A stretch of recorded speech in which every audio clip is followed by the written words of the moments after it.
What's up, peeps? It's your boy, Case Hill.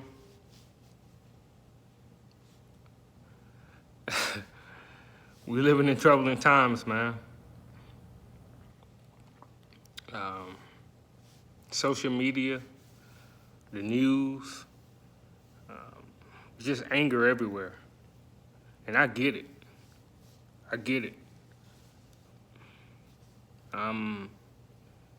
I'm a black man from Birmingham, Alabama.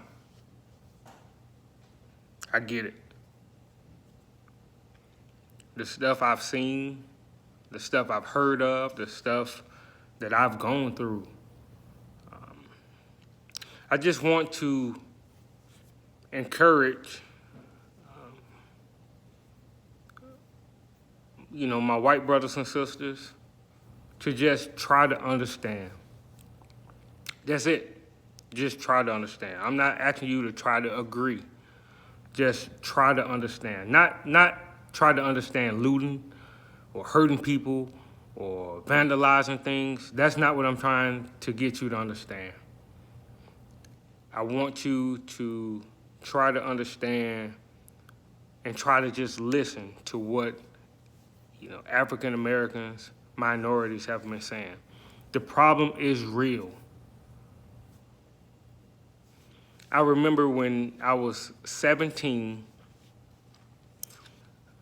I lived on the Birmingham Fairfield line, and I was 17 years old, and I was going to the mall, me and a friend of mine, and my mom had a brand new Ford Explorer, green, and I remember being pulled over on the Bessemer Superhighway,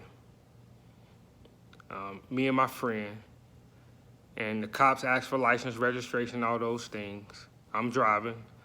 I give it to him, and the cop asked me if we could search the car. And I was like, no. They pulled me out and stuck me in the back of a police car on the Bessemer Superhighway. And I remember being passed, and I remember people recognizing me from the back of a police car. I hadn't committed a crime. I hadn't done anything. I was just simply going to the mall. They searched the car, and they let me go, and they said the vehicle that I was driving looked like a vehicle that was reported in a drive-by. This was 1 o'clock p.m., broad daylight. So I get it.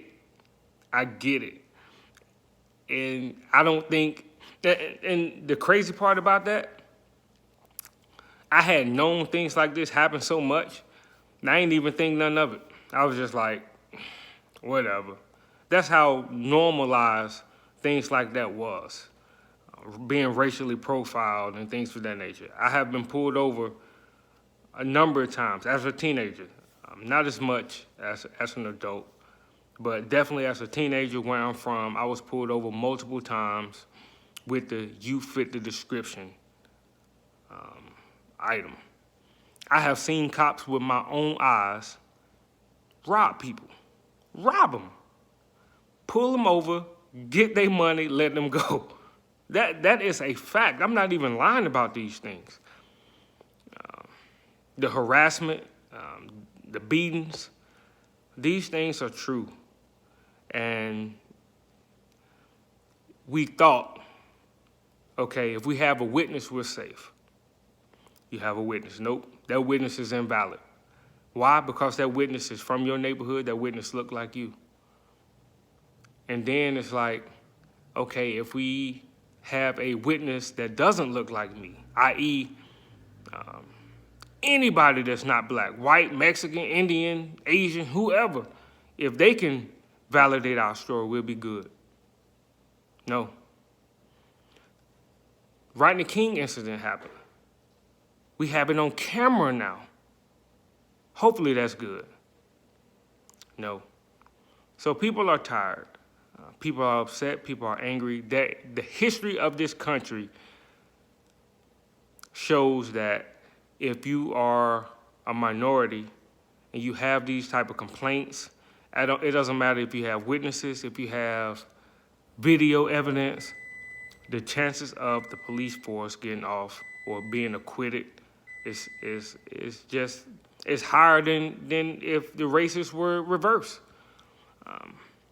Minnesota just had the same thing happen a couple years ago with the Muslim guy that killed the Australian woman. That brother got arrested, tried, and convicted. Whereas the Castile case, no. Both cops being incompetent, both crimes being terrible, both people dying, and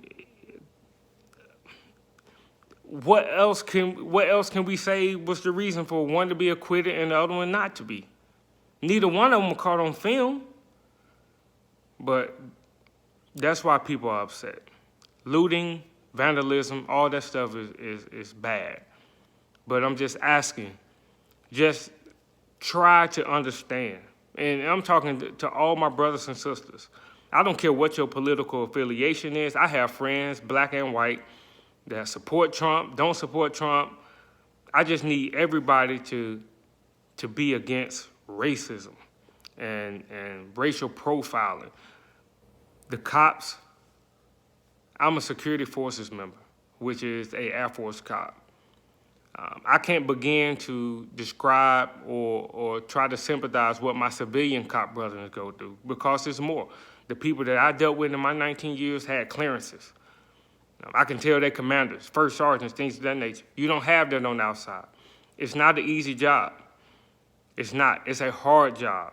And people get upset. They get tired of chasing the same criminals. They get tired of the disrespect. But you took an oath to protect and serve. You took an oath to be better than the criminals that you are arresting and chasing down. And you took an oath to treat everybody equally. And that's all we're asking. That's it. These things are real. They're real.